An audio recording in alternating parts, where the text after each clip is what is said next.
What you see here are pictures of a helium tank, extra large, me doing my layout to determine how many petals I can squeeze into this tank flower and leave as much material as originally possible. After having spent some time repairing a cheap Hobby Lobby spinner that was very cool, making it work, I was inspired to use these tanks and move into using the stem to cut them up and manipulate them to make petals. And that's what you start to see here is pictures of me having split the tank open to make individual petals and starting to work through the process of how to tilt them, trying to get the angles similar. And all this is being done on just a green pole from the garden that it would screw through. I've determined what size threads they are. I've drilled them through, tapped them out, determined that I can use a 1/2 inch size rod. In this time frame, I've also been researching what size thrust bearings, which are little pancake bearings, and then large utility size bearings for the top. So I had wind loads because I wanted these flowers to spin independently. So I've also worked out how to stack them. You'll see some footage here of me playing around with it being upside down if I liked it droopy, but in the end, I personally prefer the perkiness of these standing up. They're more in line with the passion flowers that I have in my yard in the area where the flower was going to be displayed. And there's a lot of silent footage here because there's very loud fans blowing these things to get it to spin when there's no bearings on it, and or music in the background, me listening to music in the evening while I'm working. And then you start getting into the footage of it being more like the final envision. I'm sort of honing in and I'm putting in the pieces for the bearing receivers that I've bought at the hardware store, hand sanded and filed. I do not have a lathe. Working out how to screw all these things together on a pole so that I could use it on an all thread, so I could use it as an alignment, weld it all in place. And then you start to see footage of me tinkering with the spinning of it on the first sets of bearings and it going around, and working out how to put support rods, a ring that's actually laced into the flower petals all the way around, so that when everything was set in the final position I liked it, I could weld it and they would not be easy to move up and down. And then a lot of this is just silent footage again, because music, working through tweaking the petals, getting the shapes right, making forms to get them to bend to the right curve, up and down, getting the right direction, playing around with how well they'd spin under wind, and then moving into the final stages of setting in place, welding everything up so that I could use this 1/2 inch rod that worked very well for these metric size bearings, because helium tanks are universal. The tube inside is a metric 14, but the rod that I used for the axle is a 1/2 inch steel tube. So it was a lot of fun. Then you're moving into pictures of me cleaning it up for painting. It's a great project.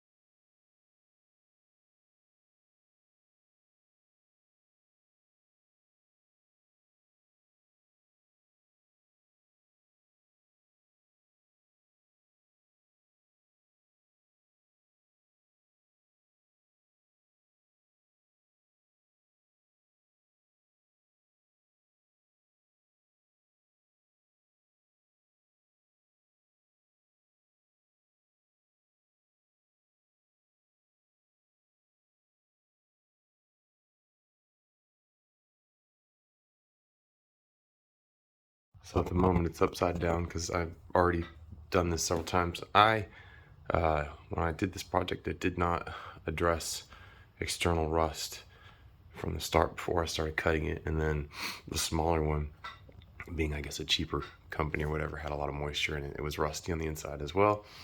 I didn't clean them immediately. I kind of waited until the end, and I put this off for a very long time because it was going to be a daunting task to get the rust off of this. I had bought some liquid rust removers, but I don't have a tank big enough for this, and I didn't have enough fluid for it. And then I ordered a gel, and I swear, the liquid is a bottle this big and the gel is a bottle this big. And I'm like, you kidding me? There's no feasible way to make this cost effective or time effective, because it would just kill me to sit there and sand and scrape this whole thing. But I want to share a trick. I spend a lot of time in keto, and don't like a lot of carbs. Xanthium gum is a food grade product that you can use as a thickener instead of cornstarch.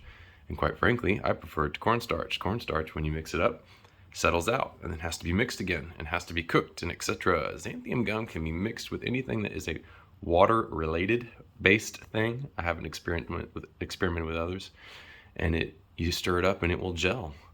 And if you give it long enough, it will fully hydrate like flour does, and it turns into a gel. And this is that liquid rust remover mixed with xanthium gum, and I tell you, it does not take a lot. Xanthium gum is wicked strong. And then shaken, whipped, stirred with a stick on a drill, and then a long brush so I can get to the bottom. And it has this snot-like consistency.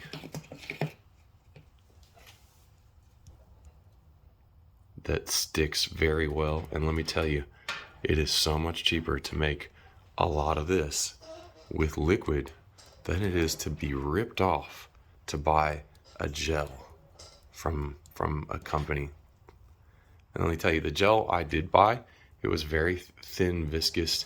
This is very clearly a lot more snotty, whatever. It's a little bit stringy, but it works quite well. It stays on, and then it washes off very easily with a water hose under pressure, and it's food grade. I mean, I eat the stuff. So all the rust removers become inert as they dry and evaporate, and it just washes off onto concrete. I'm not doing it in my grass.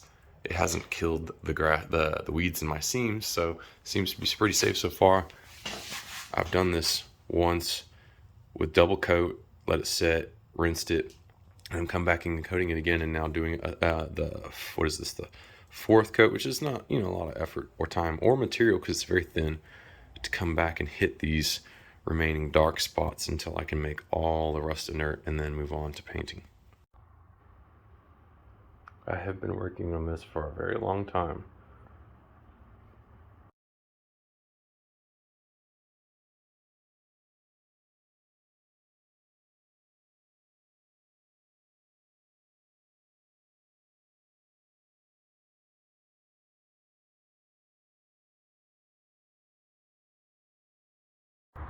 So I have just finished putting it up this morning.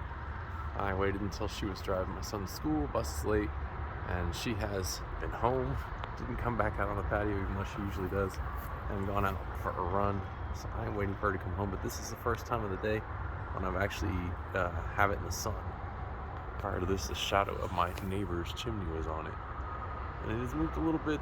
The wind's starting to pick up. It's a very cold morning for around here right now, the 30s, so if we get some better footage of it starting to turn. A little nervous about that. It has been in front of fans. It's very hard to replicate natural wind with fans. Anyway, we'll see.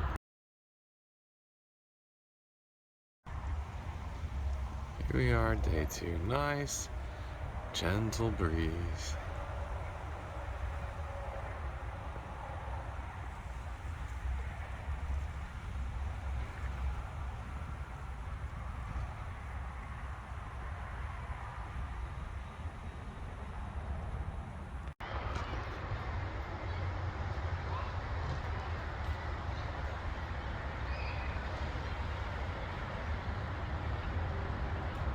So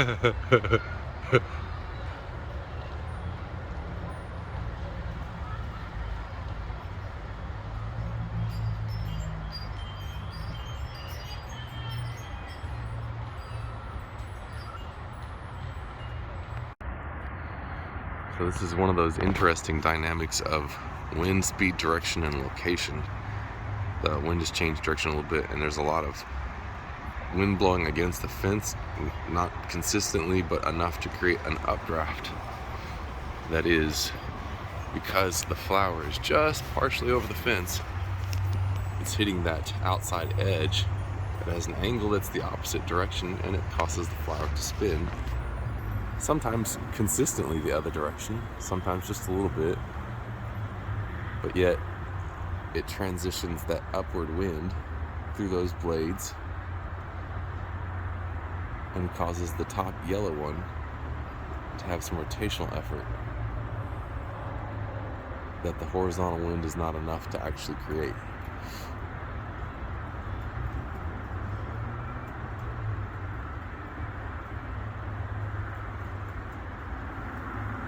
again. It's because there's an updraft on the other side of the fence, and you can see. Look at all the leaves that are really jostling on the other side of the fence and then just not moving here.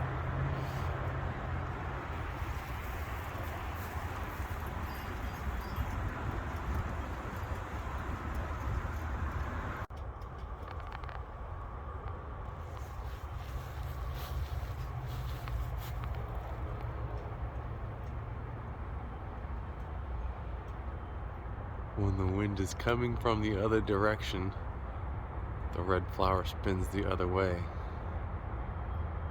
This has been very consistent. Right now there is a breeze towards the fence that is updrafting, hitting the edge of the petals on the bottom and making it counter-rotate. But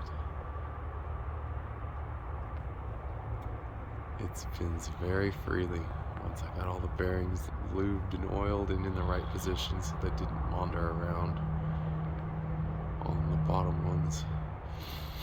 The thrust bearings have 2 rings, top and bottom bearing races. The inside diameter opening of one of those is slightly smaller. I had the bottom one upside down and it was wandering around. I flipped it today when I found that and was re-greasing everything, troubleshooting why it wasn't spinning smoothly. And now it's in its position and it doesn't wander because of a little rubber O-ring that centers it. And it just spins beautifully smoothly. Can't wait to get some footage of it in high winds.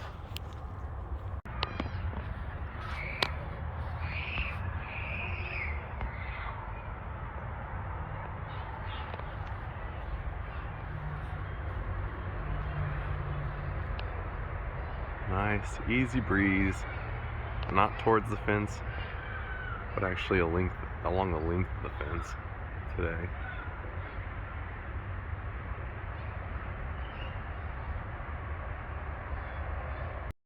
So this is the first day in Houston this December where it's going to get down into the teens. I mean, we're dropping fast today, and it's got pretty windy coming in from a lot of different directions. Literally, I was putting together the video today, figured I was gonna give up on trying to catch some high speed, but while I'm doing this, the wind is changing direction so frequently. Right now it's spinning counter from what I expected originally because of the updraft on the fence, but every once in a while, man, it changes direction enough to bring it to a full stop and spin it the other direction. Whether or not it'll do it right now while I'm talking, I don't know.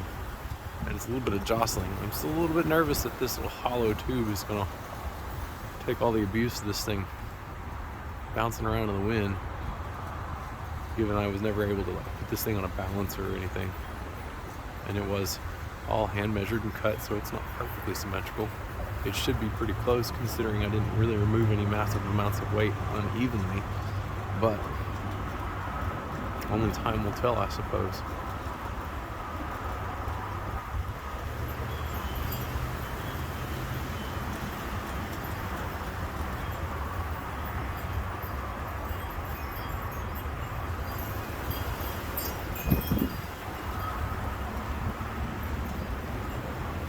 Forces are fighting. The updraft versus the horizontal. There we go.